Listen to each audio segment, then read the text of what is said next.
Happy Monday, everyone. Well, I say Monday because that's when I'm filming this. It could be any day of the week when you decide to watch this. So happy Monday, Tuesday, Wednesday, Thursday, Friday, Saturday, or Sunday, whichever day you choose to watch this. I'm just glad you clicked on this video to watch it as we continue to talk about how to take care of our marriages, especially during this time where we're all kind of living a brand new normal. But one of the things I say each week is that here at FBC Island, we prioritize marriages. We want to do everything we can to help husbands and wives to have the best marriages they can be. And that doesn't happen on our own. The way that we have the best marriages is if we surrender our marriages to God and allow God to lead us as a husband and allow God to lead us as a wife, allow God to lead us together. So today what I want to talk about real quickly is just how to survive how to survive your marriage, or get your marriage to survive, I guess I can say it that way, during this new normal, during COVID-19. And I read a great article in Time magazine, and I wanted to share some of the things that I learned from that.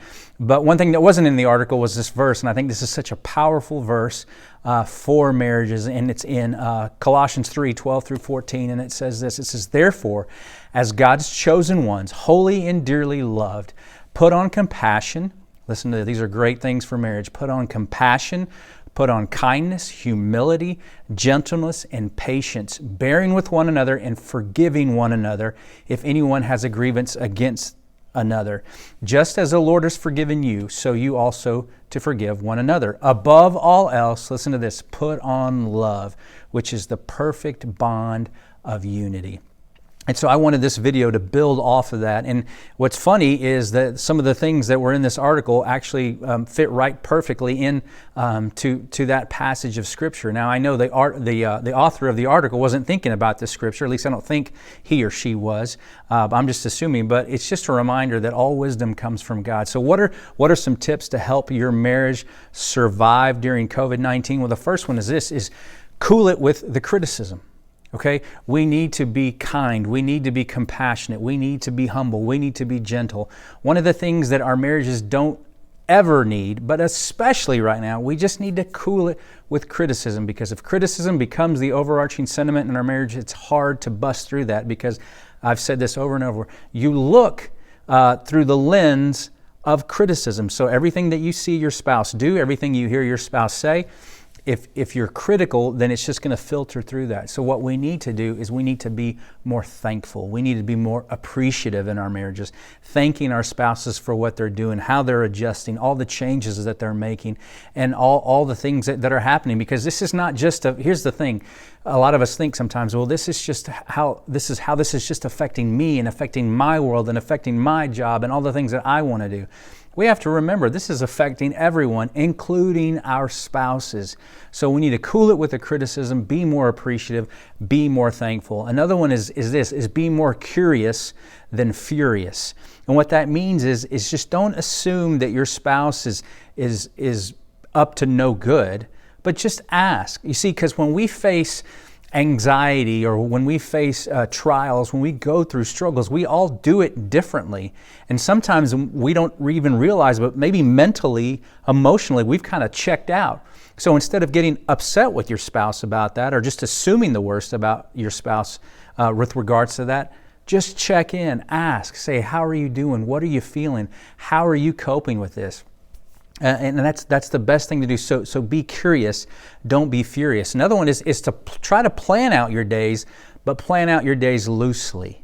Okay, you kind of have an agenda, and if all things go great, this is our agenda, but also we're going to hang on to that really loosely. In other words, if it doesn't go the way that we think it should go, we're not going to get upset.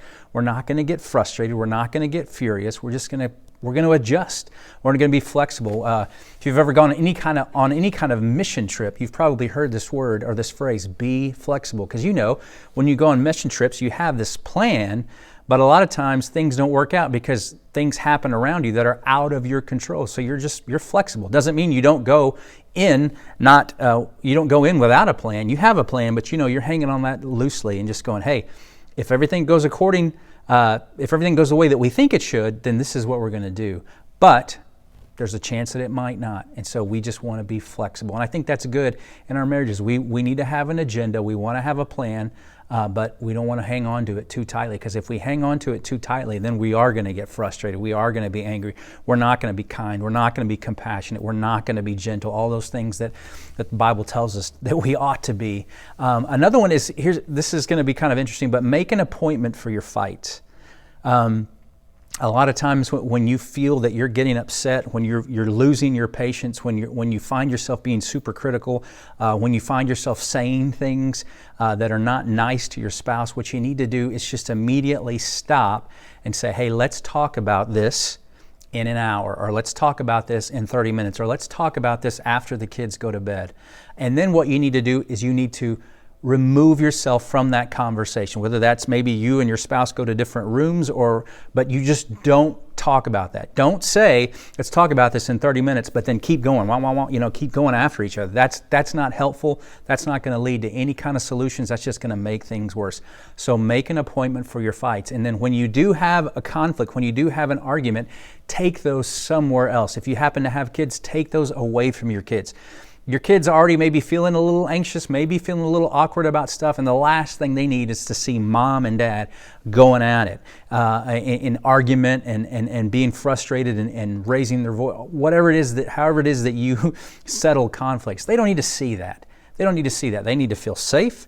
They need to feel encouraged. They need to feel loved. They need as much normal as possible. And hopefully you fighting in front of them is not a normal. So they don't need to see that. So take your argument elsewhere. Here's another one to kind of help your marriage survive in this COVID-19 crisis is to respect the invisible boundaries. Okay, when we were doing life normally, there were boundaries. Like one of you would go off to work, or maybe you would both go off to work, and you'd be away from the home. You'd be in your offices or at your place wherever you work, and there was a boundary. And when you came home, you knew that you were home. Now, for a lot of us, those boundaries are gone, but we still need to respect those. So if our spouses are working, we need to respect that boundary. You've heard me say this in other videos. We need to, if our spouses are supposed to be working, we need to let them work. If our spouses are in a meeting, we need to let them have that time for the meeting, okay? We just need to do our best to respect those invisible boundaries, because we don't see them anymore. And that also means alone time. I think it's good. It's good to be together. It's good to create intimacy. It's good to communicate.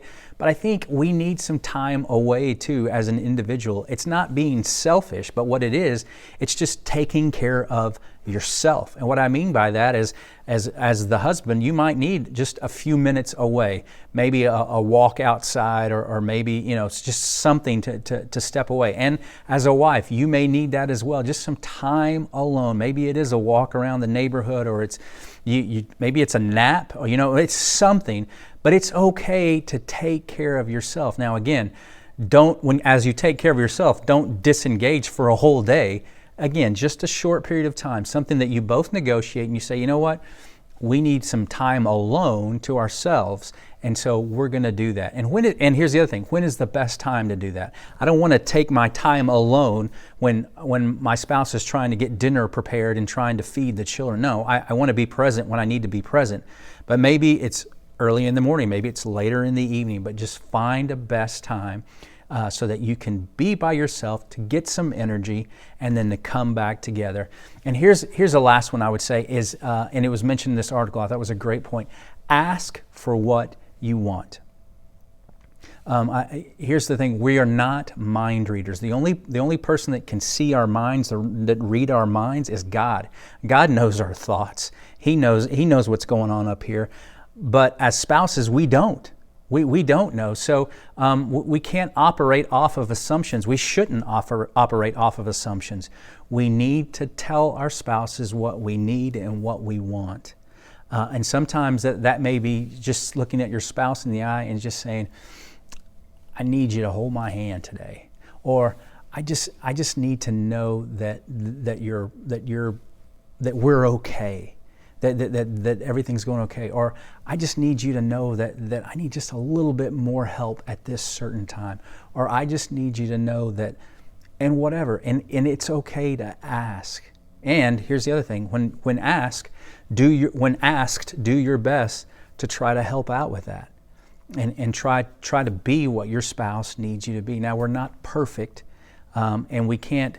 If the expectation is so high that that we can't, we have to be careful with that. But I think it's important to ask and just to say, hey, I need this, or I would really like to have more of this. Now, I'm not saying ask for more money, ask for more furniture, I'm saying ask for things that you need that will help you emotionally, help you spiritually, and help you at home with the family. All right, so those are just some quick, easy tips. Again, there I go again. Quick tips, things to think about. Not always easy, but just reminders to help us to be compassionate, help us to think about kindness, help us to think about humility, gentleness, patience, bearing with one another, forgiving one another. And remember how that verse ended. Put on love. Above all else, put on love. And these are great ways to love your spouse. Cool it with the criticism. Be more curious than furious.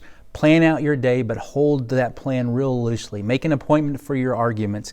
Don't argue in front of the kids. Respect these invisible boundaries and really ask for what you want. Don't expect your spouse to read your mind. Thanks for tuning in. Feel free to share this video with your friends. Share this video with family members. Leave comments below on some of the things that maybe have worked for you in your marriage here lately. But we just want to remind you again, do everything you can to take care of your marriage.